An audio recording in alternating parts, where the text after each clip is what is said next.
Om Namo Bhagavate Vasudevaya. Om Namo Bhagavate Vasudevaya. Om Namo Bhagavate Vasudevaya.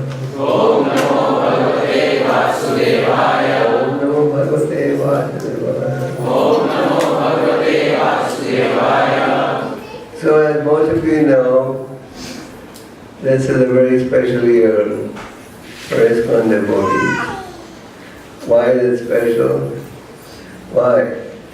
50th anniversary is not a small achievement for anyone. Last year we celebrated the Golden Jubilee of Prabhupada's departure from India on the Janadurga. And next year is going to be another historical year. It's going to be the Golden Jubilee of the first Rath Yatra held in heaven.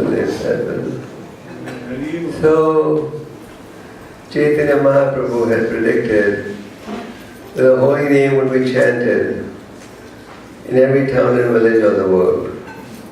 Viti Viti Achacharanagradikam. In every town and village of the world, the holy name would be chanted. This prediction was made by the Lord 520 years ago. Our acharyas had full faith that this prediction will one day come true. Chakravarti was a great acharya who re-established the pure teachings of Chaitanya Mahaprabhu. Bhaktivinoda Thakur is described as who knows what is he described as? Someone knows? The mercy incarnation of Chaitanya Mahaprabhu. Namo Bhakti Vinodaya Sachidananda Namne Gaura Shakti Swarupaya Rupanuga. He is described as the mercy incarnation of Chaitanya Mahaprabhu. It is he who re-established the pure teachings of Chaitanya Mahaprabhu, and he had this great vision, and he prayed to the Lord, please may somebody come who can carry this movement forward. And in response to this prayer, the Lord sent Bhaktisiddhanta Saraswati Thakur, who is described as the ray of Vishnu. So, Thakur Bhaktivinoda never had any doubts that Lord Chaitanya's prediction will not come true. And he wrote a book on the life of Chaitanya Mahaprabhu. And he published his book in 1896.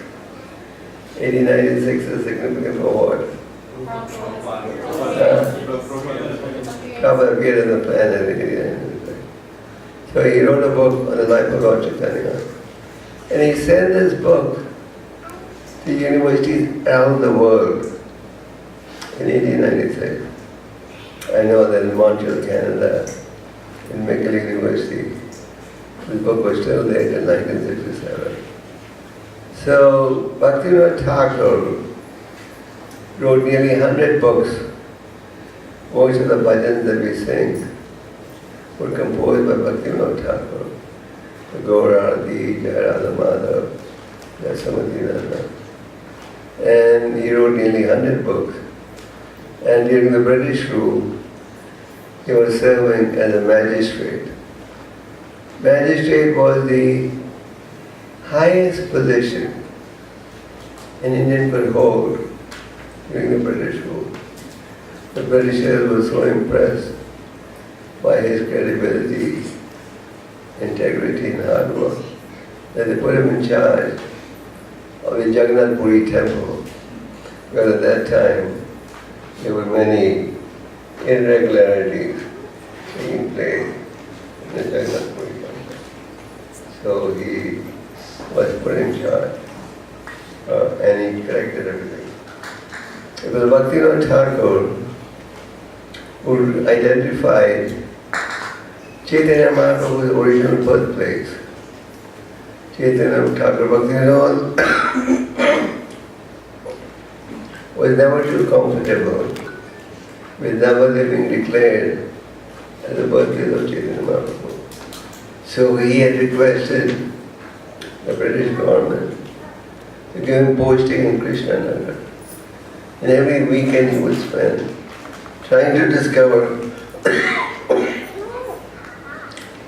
the place where Thakur, where Lord Chaitanya appeared.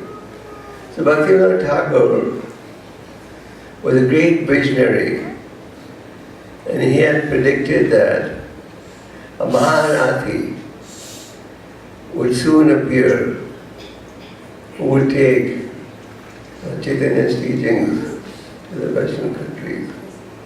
So Prabhupada was born in a very religious environment. His father was Gaur-Monte, and in Prabhupada's words, was a middle class merchant. He would regularly host sadhus in his house. And when the sadhu would be leaving, he would say, "Please bless my son." And he becomes a great devotee of Radharani. And Prabhupada's mother had a vision that my son may go to England and become an engineer also, highly educated personality. So from a young age, Prabhupada's father trained him up in Sanskrit and in Kirtan.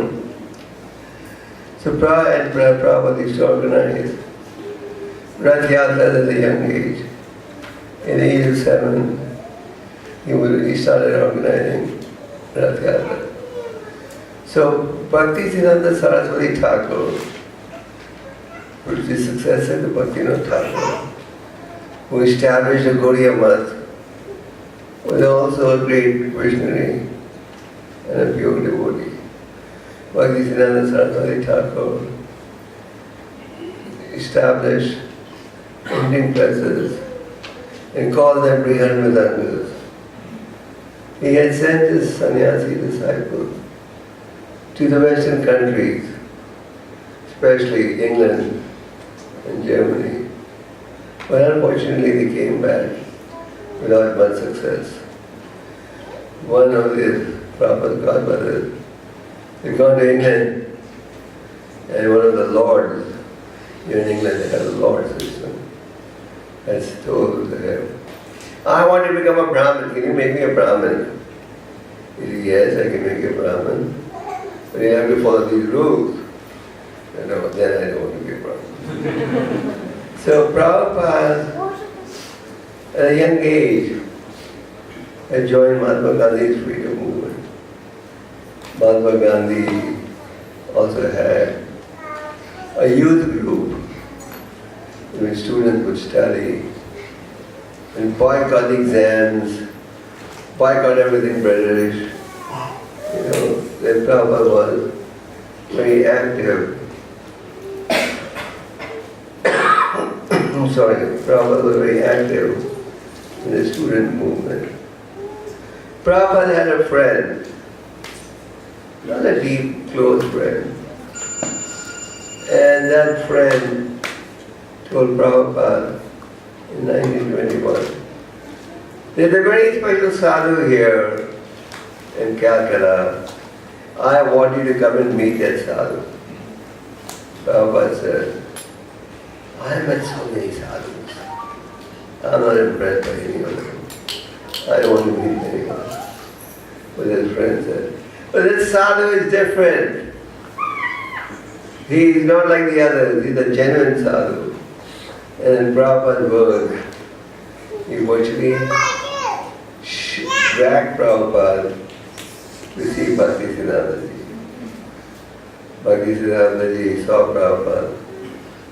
Bhaktisiddhantaji was a self-realized soul, staunch brahmachari. He would never even rest his back against the wall. He applied tilak without looking in the mirror ever. And he wrote hundreds of books. Very educated. If you read Bhaktisiddhantaji's presentation of the Brahma Samhita, even if your mother tongue is English, you'll have to consult.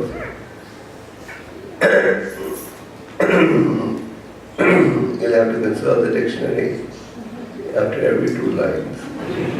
In English was so difficult. Even Americans don't understand it easily. He was a very great scholar.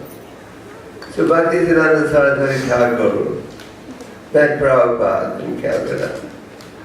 And in the very first meeting, he could see that here is a man, young man, who can take Lord Chaitanya's teachings to the Western countries. Lord Chaitanya's teachings, especially sublime for this age. In previous ages, the process of self-realization was more difficult. For example, in Satya Yuga, the process was meditation on the Lord. And people's lifespan would be 100,000 years. And they would meditate for up to 50, 60,000 years. Then came Treta Yuga. In Treta Yuga, the process was very elaborate yajnas, in which you needed pure brahmanas. And these brahmanas would ignite fire, not with a matchbox or a cigarette lighter. They would ignite fire just by chanting mantras. They would chant mantras and the yajna would start. And they were pure ingredients like butter, milk, etc. This was the process in Treta Yuga. Of course, today this process is not practical. Where we get brahmanas who can ignite fire, some jadugar may be able to do it by chanting mantra. And who could afford all these pure ingredients? Barely most people are surviving.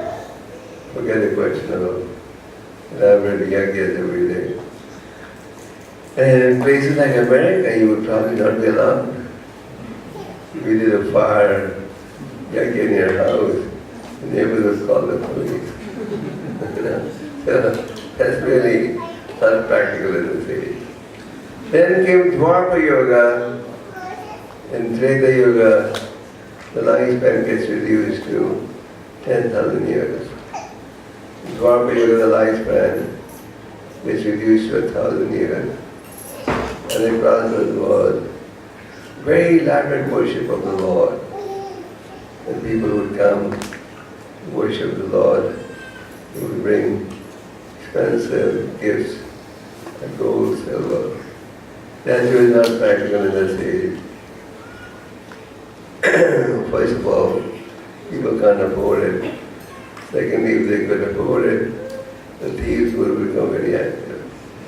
As it is said, the thieves are pretty active in the Indian temples. So Lord Chaitanya knew meditation won't work and yajnas won't work, elaborate gifts won't work. Lord Chaitanya gave the simple process, chanting the holy name. And this chanting the holy name is there in the scriptures also. For example, Parikshit Maharaj, when he asked Shukadeva Goswami, how will people in Kali Yuga be saved? Because the nature of a devotee is, he is compassionate and he desires everyone's spiritual prosperity. Shukadeva Goswami said, Kali Yuga is no doubt an ocean of white. But there is one benediction in this age, as the chanting of the holy name. So Chaitanya Mahaprabhu appeared to popularize the chanting of the holy name Thou he was the Supreme Lord. He appeared in the role of a devotee, teaching us how to perform devotional service. Prabhupada gives an example. Just like sometimes a teacher holds the hands of the student and teaches the student how to write. That doesn't mean the teacher has become the student. The teacher is teaching how to write. Similarly, Chaitanya Mahaprabhu, playing the role of a devotee, taught us how to engage in devotional service. So, Bhaktisiddhanta Saraswati Thakur, when he saw Prabhupada for the first time, he could see, here is a young man who has the potential to fulfill Lord Chaitanya's prediction. So he told Prabhupada, you're an educated young man, you speak very good English, why don't you take his teaching of Lord Chaitanya and go to the Western country? This was in 1921. Prabhupada at that time was very active in Mahatma Gandhi's freedom movement. So Prabhupada said, first we should make our country, India, independent. Then people will listen to us. Otherwise, who will listen to us? Bhaktisiddhanta explained, real independence is independence from the cycle of birth and death. Not political independence, not economic independence. And Prabhupada felt defeated. And Prabhupada took these instructions of Bhaktisiddhanta to heart. At that time, Prabhupada was in a situation where he could not fully devote to his gurus or whatever. But the seed was planted, just like the seed of Krishna consciousness gets planted in your heart. And then you water the seed. Chaitanya Mahaprabhu explained to Gopal Goswami, Brahmanda Brahmida Kono Bhagavanaji, Guru Krishna Kripapai Bhakti. After going through many thousands of births, we don't realize that. You receive the seed of bhakti, and that seed grows by the watering process. So Prabhupada took this instruction to heart, and he was constantly trying to preach. Prabhupada in 1944 started Bhakti Garden magazine. In 1932, Prabhupada was in Bombay, and he held the Gaudiya Math in opening the Bombay temple. Bhaktisiddhanta Ji had come to Bombay to install the deities, and the sannyasis who helped establish a temple told Bhaktisiddhanta Ji, Abhay Babu has helped us very actively in opening the temple. We should make him the president of the Bombay branch. Bhaktisiddhanta Ji said, no, let him stay where he is. And in 1935, Prabhupada had gone to Radhakund to meet his Guru Maharaj. That time, Bhaktisiddhanta Ji was taking a big delegation of devotees on Brajmana Parikram. So Bhaktisiddhanta Ji, when he saw Prabhupada, he took a paper and a pencil. He drew a picture of a mridanga, and he told Prabhupada, if Krishna gives you facilities, print and distribute books. And this is called the why is it called Brihad Mridanga?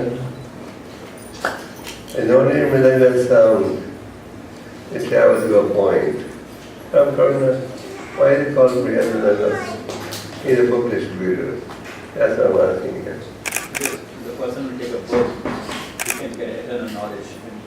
And if we try to teach the person, he can hear and just he can forget the message.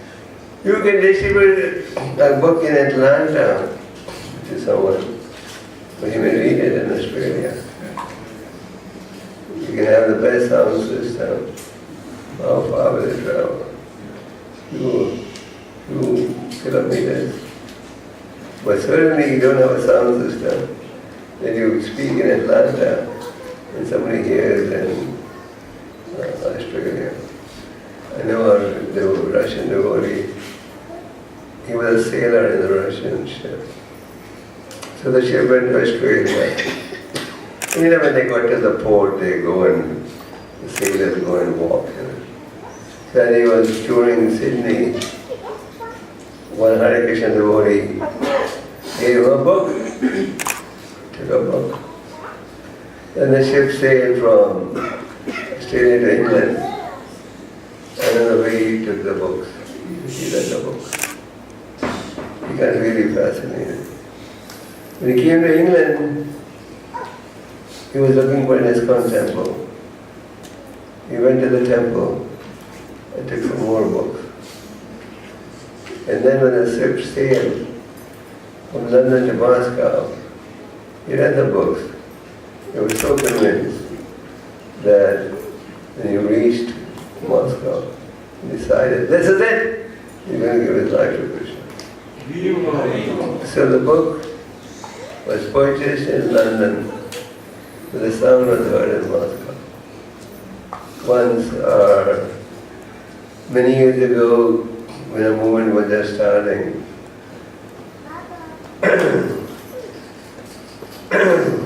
Moses had gone to Africa, to an African country to preach.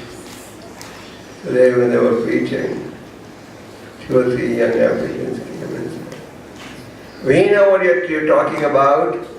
He said, how? We've just come to preach in your country. They said, we bought the books in London when we were studying there, and now we are preaching in this country. And that was a powerful book. So Bhakti Siddhanta drew a picture of a Mridanga and said, if Krishna gives you strength, then distribute books. And Prabhupada took this mission to a task. In 1936, weeks before, Bhakti Siddhanta left the planet. I believe he left the planet in Jagannath Puri in 1936 or something. 2 weeks before, Prabhupada wrote a letter and inquired. He said, you have so many sannyasi disciples who are rendering such nice service to you. I have not done much for you.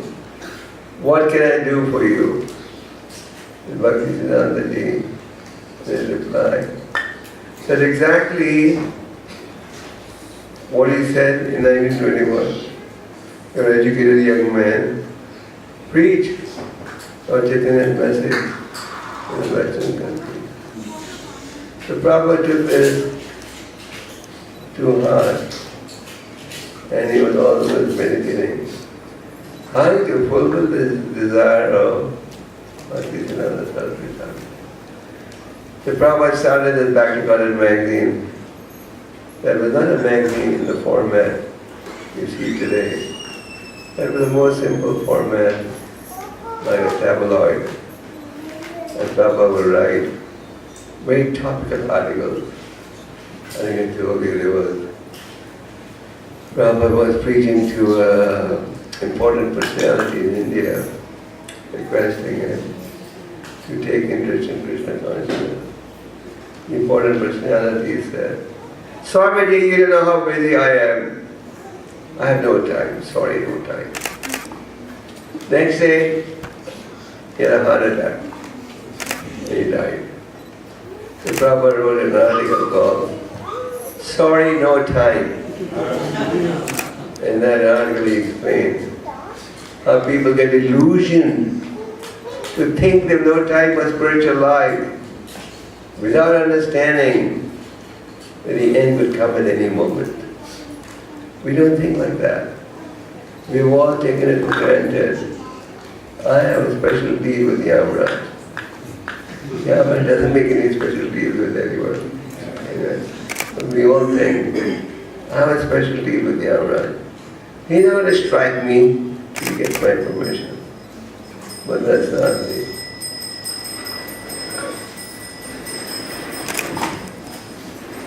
not the reality.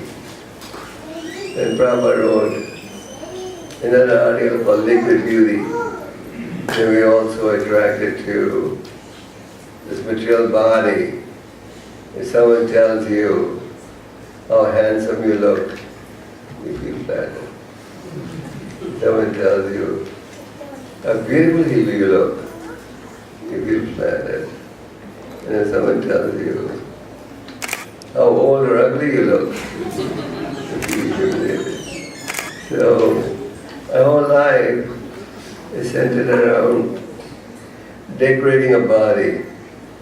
That's like Prabhupada once said, decorating a dead body. As you probably know, in the Western culture, they decorate dead bodies. You see all these funeral homes everywhere. You know what these funeral homes do? After the person dies, they bring the body there. But then they do makeup on the body. And some they do it so much, you can't even recognize. You want to decorate the dead body. So we're all focusing our life around this body. So Prabhupada wrote an article called Liquid Beauty. In that article he said, there was a very charming prince who was attracted to a very beautiful lady who was very spiritual.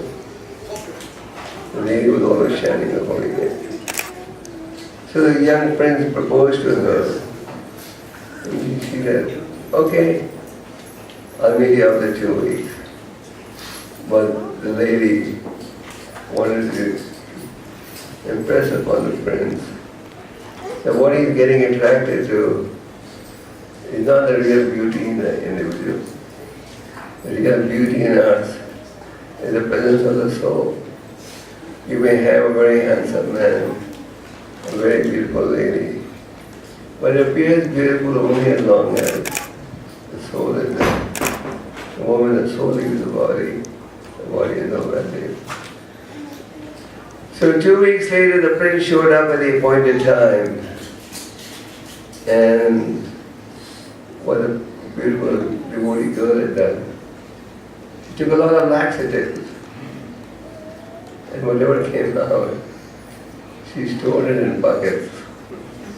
And in 2 weeks' time, she became so skinny that she could hardly be recognized.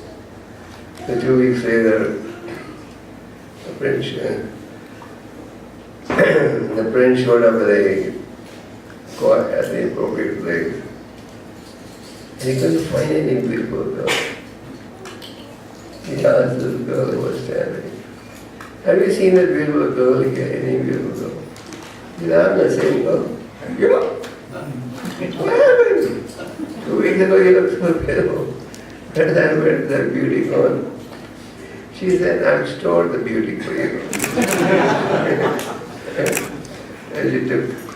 So Prabhupada wrote this article to show how we get illusion and get attracted to something that is false. So Prabhupada was writing these matrimonial articles, and then Prabhupada established the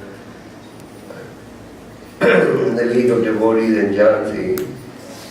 And finally Prabhupada moved on to Radha Damodar temple in Vrindavan. At that time, Prabhupada had a room in Vrindavan temple and a small typewriter that he was pressing type with his fingers. Old typewriter. And Prabhupada was a one-man army. He would translate the books.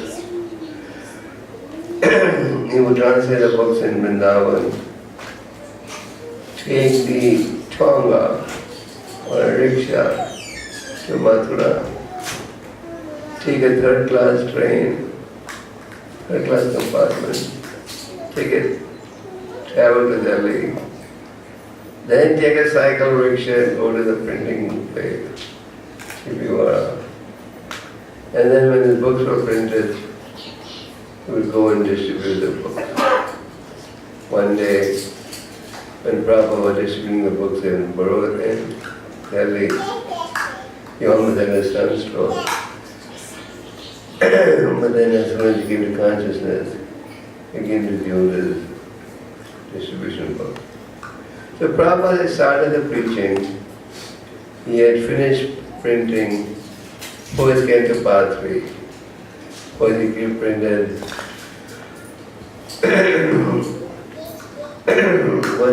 First Canto Part 1, then 2 and 3. Have any of you seen the original books that Prabhupada printed in India before he went to the West? So after he printed the First Canto Part 3, Prabhupada felt, now I'm ready to go to the West. That was my Guru's order. And he was constantly meditating. How can I go to the West? Normally, due to long relationship with Britain, most Indians would look forward to going to England as a first endeavor. And Prabhupada was thinking about America. He would be meditating. How should I go to New York? Why Japan? Why Europe? Which way do I go there?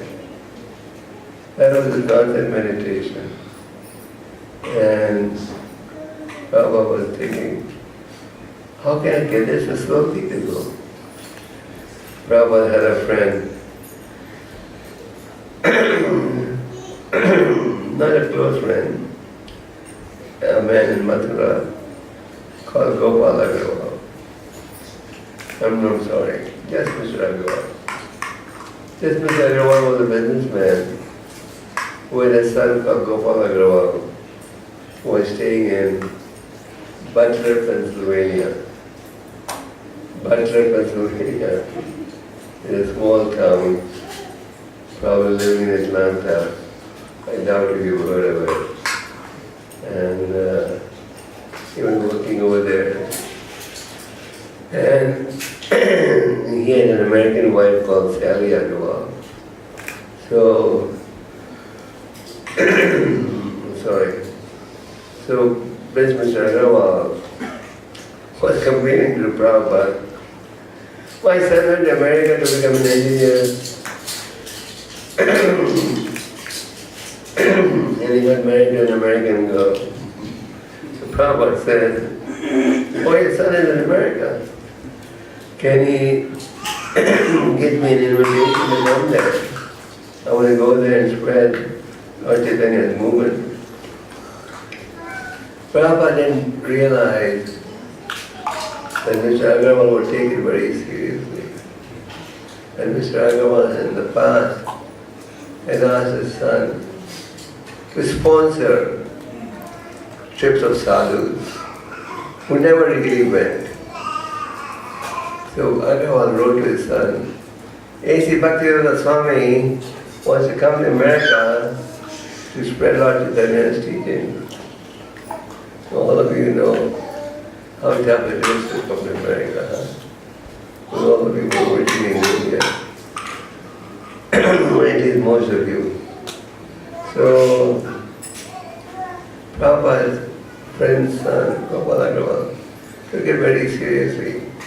And within 3 months, he got a special letter from the Indian Embassy in New York saying a visa may be issued. So he got a letter saying that Mr. Agarwal is ready to sponsor Prabhupada's expenses in America. So with that letter, Prabhupada got a passport. But in those days, there was another obstacle. Any Indian living in India had to get a fee form. Remember the fee form? probably before your days. The people meant this man leaving India has no financial debts in India. So Prabhupada got his passport. I'm not sure, okay. And Prabhupada had to get his P-form clearance.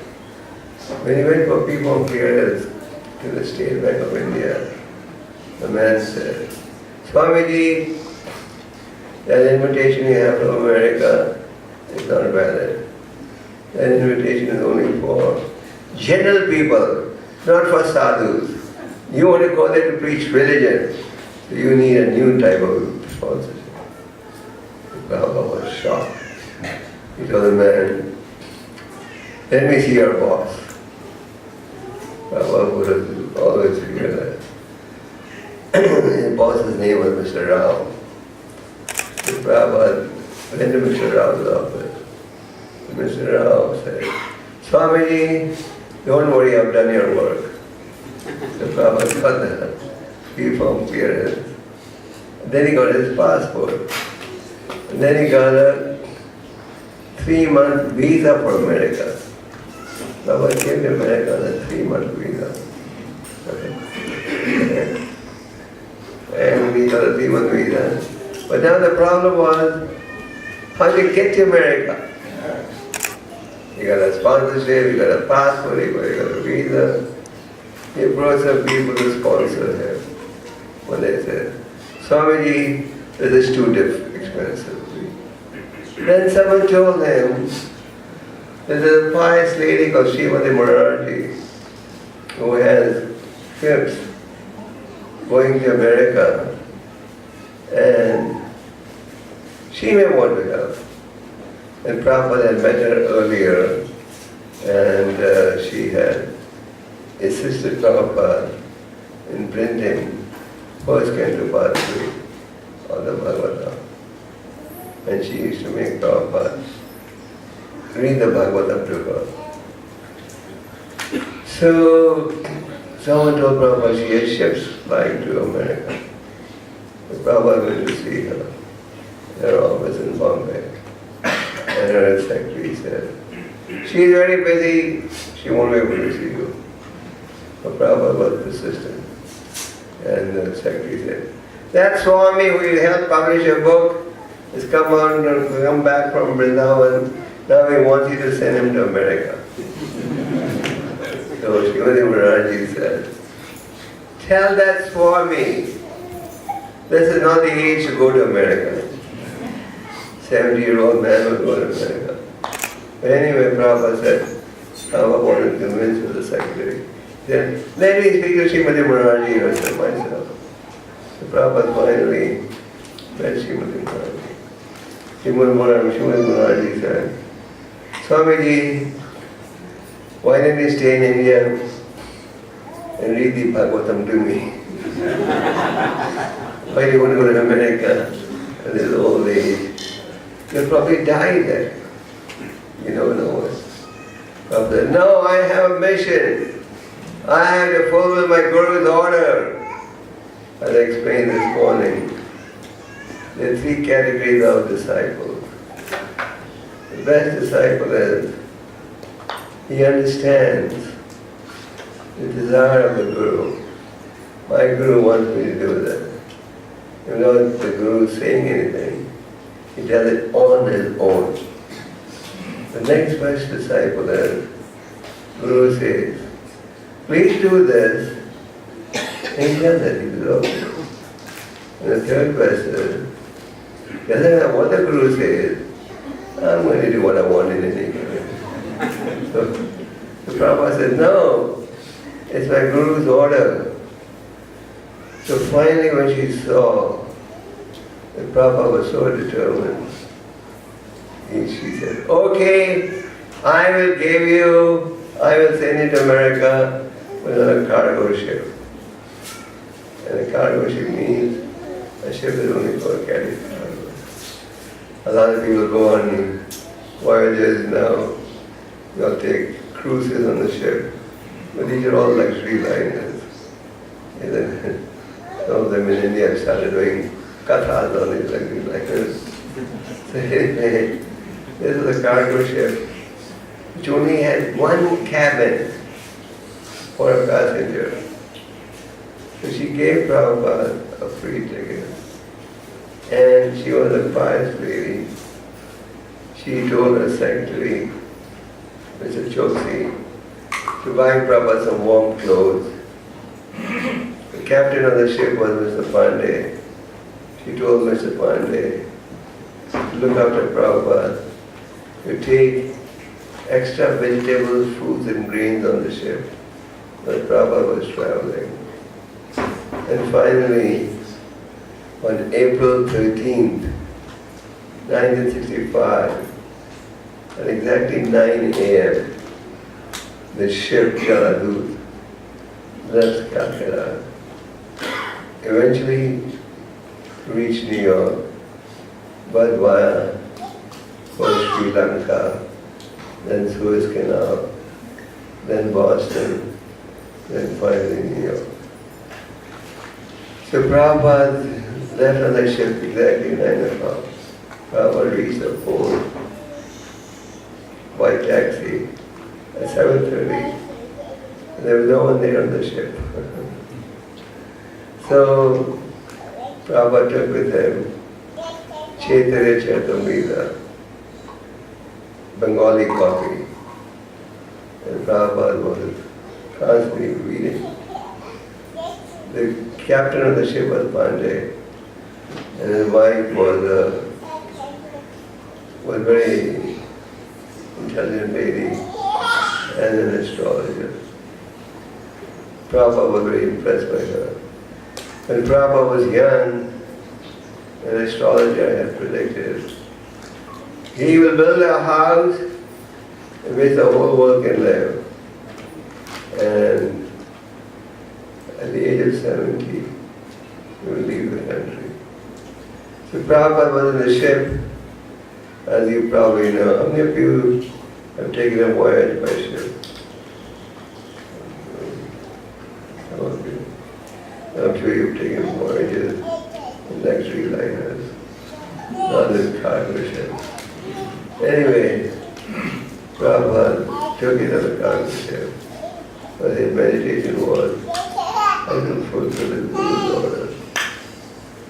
And normally, when you travel by ship, you get what is called seasickness.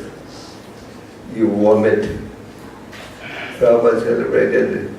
When Prabhupada left India, he was nearly 70 years of age, but not exactly, but a few months short of 70.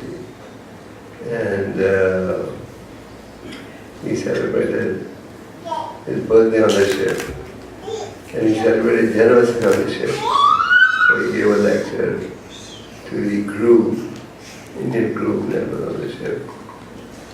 On the 13th day of Prabhupada's journey, he had a heart attack, a minor one. And he had another heart attack. After 2 heart attacks, Prabhupada was thinking, now my mission will not be successful. I should go to America and come back to India. It was a little discouraged. But then the next day, Prabhupada had a dream in which there was a boat pulling the Jaladuta. And who was in that boat? Who? Krishna, demigod, all the great sages. They were a ship pulling Prabhupada. And the Lord personally told Prabhupada, don't worry, your mission will be successful. That dream gave Prabhupada great assurance. We all also dream, but our dreams are not to be taken seriously. When you become a pure devotee, then your dreams have value. And then Krishna will speak to you through a dream. And then he will say, I got a dream that I will stop chanting Hare Krishna.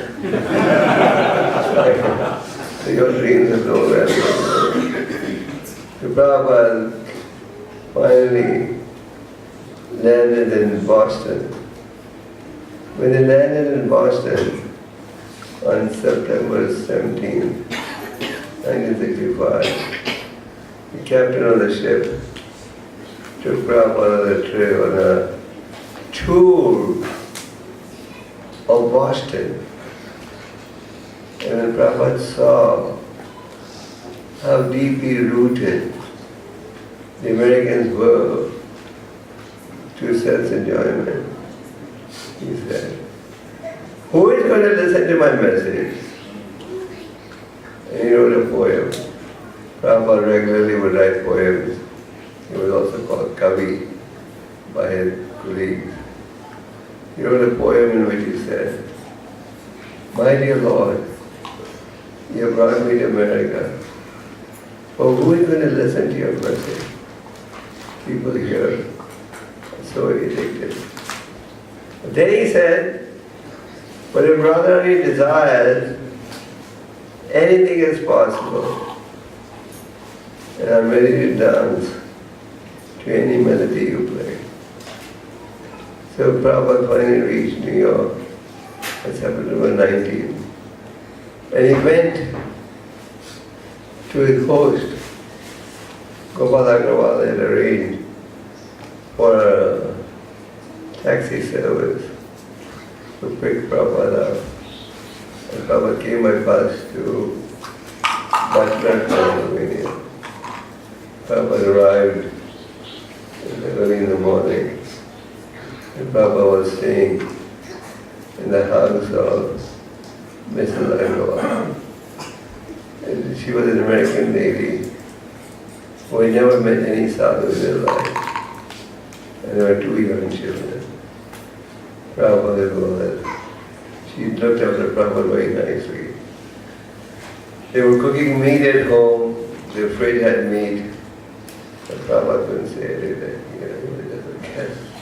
He had a mission ahead of him. But all the Butler, as I said, was a small town. So people started saying, "Who is this Indian Swami in your house, Sally?"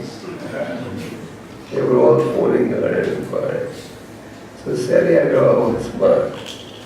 She gave Prabhupada a place to stay in the YMCA. There was a YMCA near her house. So she got Prabhupada a room in the YMCA. She said, "I'm getting so many phone calls asking who is this Swami.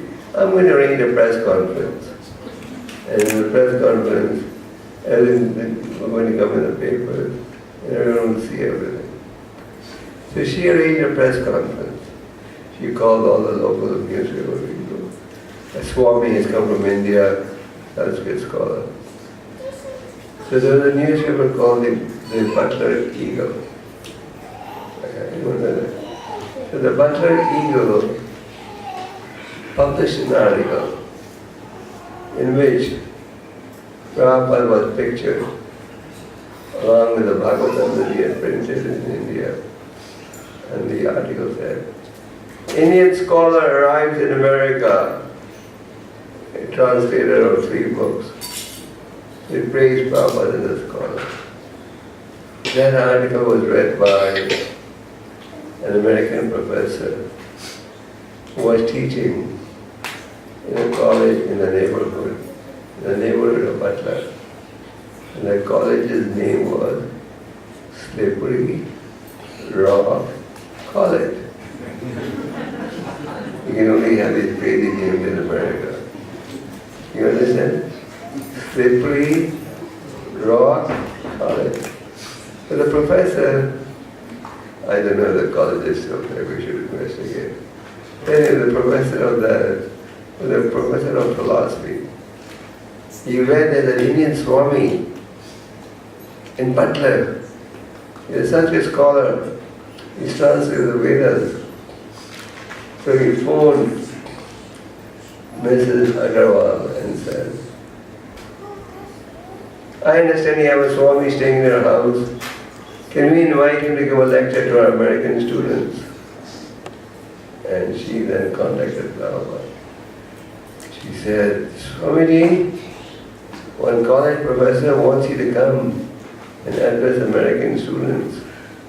Are you ready to do it? Prabhupada was super delighted. That's what he's going to America for. He's not going to America just to preach in India. Prabhupada was sure. And Prabhupada went and gave a lecture to the philosophy students. And after the lecture, Prabhupada would always say, any questions? And the American students asked him such challenging and submissive questions that Prabhupada was very impressed. He decided, now I should leave Butler and go to New York. I mean, he had a 3-month visa. The moment he landed in New York, he booked a reservation to go back in 3 months. 1 month was over in Butler. He only had 2 months left and a mission ahead of him. So Prabhupada then left New York, left Butler, came to New York, where he virtually had no contact, but he had an introduction to one Dr. Misra, who was also a Sanskrit scholar from India, who had a big ashram in America, New York. Dr. Mishra's body was very sick, and he gave Prabhupada a place to stay, and he liked Prabhupada's cooking. But then he saw that his students were getting attracted to Prabhupada's kirtan and Prabhupada's philosophy. Mishra was a staunch impersonator. They told Swamiji, you need your own ashram, not my ashram. So he won't ask Prabhupada to leave. So Prabhupada had to struggle. For 1 year was a little struggle. Once Prabhupada was staying in the house of a drug addict in a loft in Bowery, Bowery. That's where the drug addict, drunkards hang around. And the drug addict came to meet Prabhupada in the night. And Prabhupada had to pack his bags and come on the streets of New York with his suitcase. But his 1 year was a year of intense struggle. But he never got discouraged. And then Prabhupada started preaching. He went to Tompkins Square Park, which is a park in New York. If you go to Tompkins Square Park now, have any of you been there?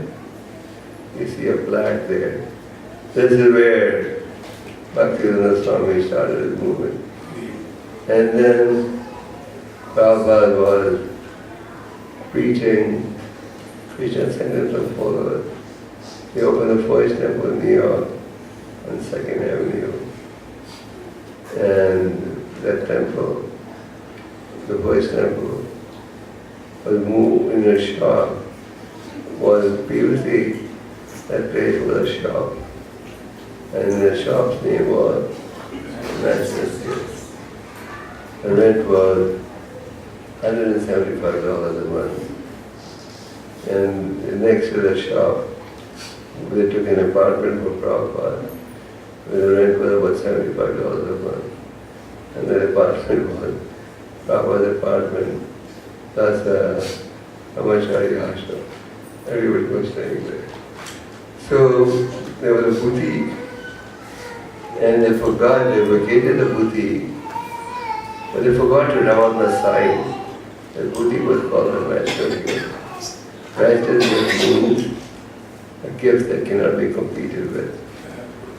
And devotees like that title. So that's where the first temple was opened on July 13, 1966. No, July 13, 1966. Prabhupada incorporated ISKCON. When he was incorporating ISKCON, many suggested, call this International Society for God Consciousness. Because they said, this is America. This is people only interacted with Krishna. Prabhupada said, no, God is to make Krishna is more precise.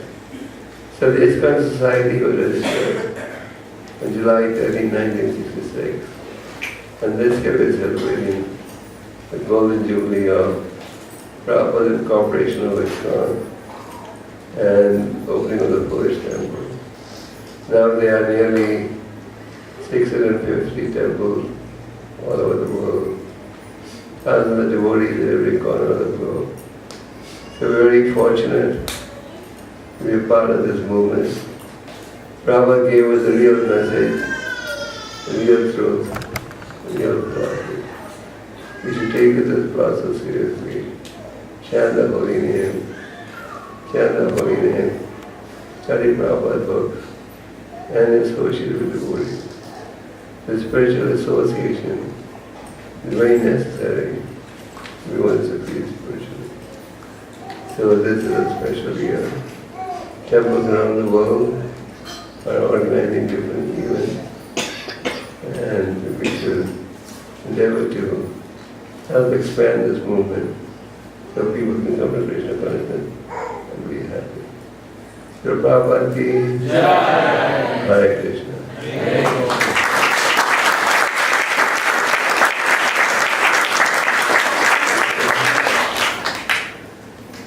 Are there any questions?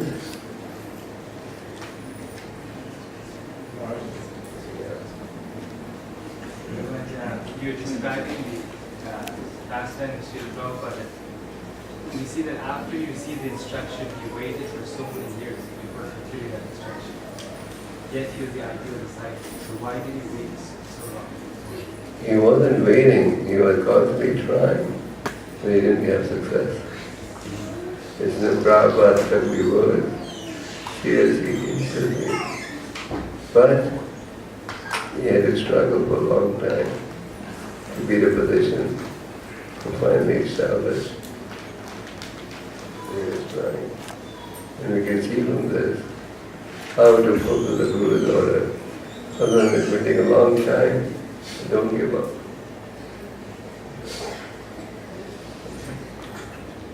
Balaji, what is the word? Please. Say the word.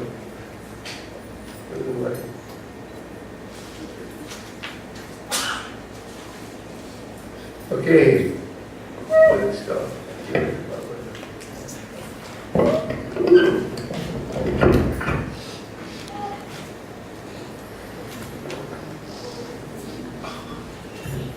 Hare Krishna, Srila Prabhupada ki Jai. Since Maharaj asked me, I guess I have to say something, but I was thinking as he described this history of Srila Prabhupada in the most detailed fashion I've ever heard. I've never heard it described in so much detail. And when you hear about Srila Prabhupada like this, it sounds like a novel, almost like a fiction book. Something that almost cannot be real. But it reminds me of my most precious day on Sankirtan. And that day was when I met the wife of Dr. Martin Luther King at the Atlanta airport. And I shared with her a super abbreviated history of Prabhupada coming to the West. And she was so impressed with the fact that he was an elderly man coming from India, no money, coming on a boat, struggling, and he started his Hare Krishna movement. And I gave her the Leela Amrita Volume 1. She took that book, put it to her heart, she said, this is so wonderful. And subsequently, after a few times I met her, gave her Bhagavatam, Bhagavad Gita. But my point is that hearing about Prabhupada, when people hear about how he started this movement, it's such an impressive thing. And that's how we can serve Prabhupada going forward, to make sure people know the sacrifice that he made. It was real. It's not a novel. It's not a story, because most of you didn't have the opportunity to physically see or be with Prabhupada. Maharaj is very fortunate. He spent a lot of time with Prabhupada. I was fortunate to see him several times, but Srila Prabhupada was real. And so whatever Maharaj described this evening, it's reality. And we're very fortunate to be part of this history. Srila Prabhupada ki Jai.